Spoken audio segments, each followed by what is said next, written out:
semua, selamat datang ke YouTube channel SM Kolektor. Untuk sesi review hari ini, kita akan unboxing dan juga review Beylade Burst Takara Tomy Salamander. Salamander merupakan Beyblade jenis balance yang menggunakan Chozi layer system. Beyblade ini berasal daripada Beylade Burst Turbo dan dia dimiliki oleh Suo Genji. Jika dilihat dari segi packaging design dia, seperti biasa, Beyblade Chozi ini dia akan menggunakan packaging yang berbentuk silinder transparent. Jadi, sebelum membeli, kita boleh melihat dengan detail macam mana bentuk Beyblade ni dari luar.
Dari segi rekaan layer pula, kita boleh nampak terdapat 10 blade mengelilingi layer ni.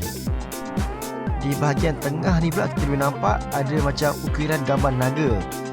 Inilah Salamander. Salamander ni merupakan naga yang makan api dan tinggal di kawasan berapi. Ini macam kiranya mystical creature lah. Menarik tentang layer Salamander ni, dia ada dua gimmick. Gimmick pertama tu dia ada defense mode, manakala yang kedua pula dia ada attack mode. Untuk defense mode, dia yang biasa ni, kita nampak dia ada 10 blade sekeliling ni. So bila dia pusing tu, dia punya defense tu memang sangat-sangat tinggi. Untuk tukarkan Beyblade ni jadi attack mode, kita punya blade ni kita akan combine. So daripada 10 blade, dia akan bertukar menjadi 5 blade. Jadi bila tinggal 5 blade, dia punya density tu bertambah. So bila density dan berat dia tambah, dia punya layer tu akan jadi lagi mampat dan juga kuat.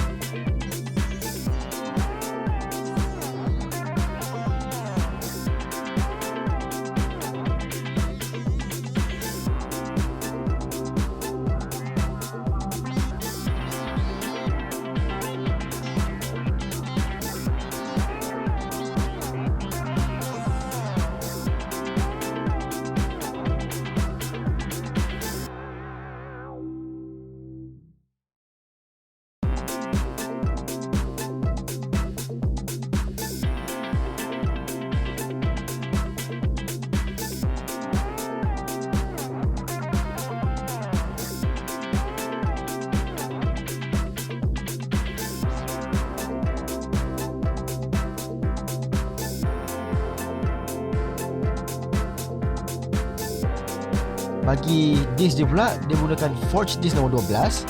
Secara jujurnya nombor 12 ni tak ada apa yang istimewa sangat sebab dia di antara disk yang ringan. Jadi untuk tambahkan lagi performance Salamander kita ni, dia lebih baik lah kalau digantikan dengan disk yang lebih berat seperti nombor 0 ataupun nombor 7. Ok, last sekali dia punya driver.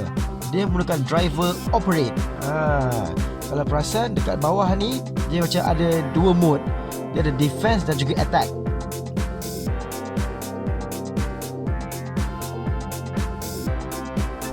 So kalau kita set ke defense, kita tak payah tukar apa-apa, dia akan duduk tengah.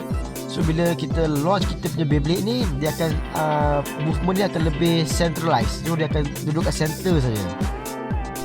Untuk switch ke attack mode, kita perlu tolak ke atas dia punya bahagian bawah ni. Dan bila kita main Beyblade ni, kita launch saja, dia akan melakukan attack bertubi-tubi.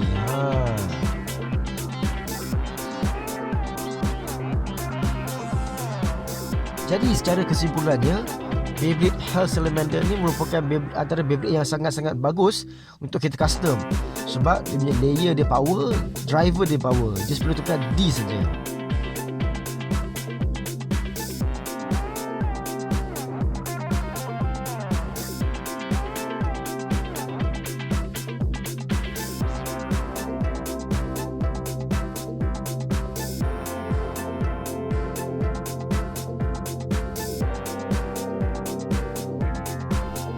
Sekarang ni, jom kita tengok macam mana Health Salamander ni beraksi. Check it out.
Sekian saja video review kita pada kali ini. Berjumpa lagi di video yang seterusnya. Bye-bye.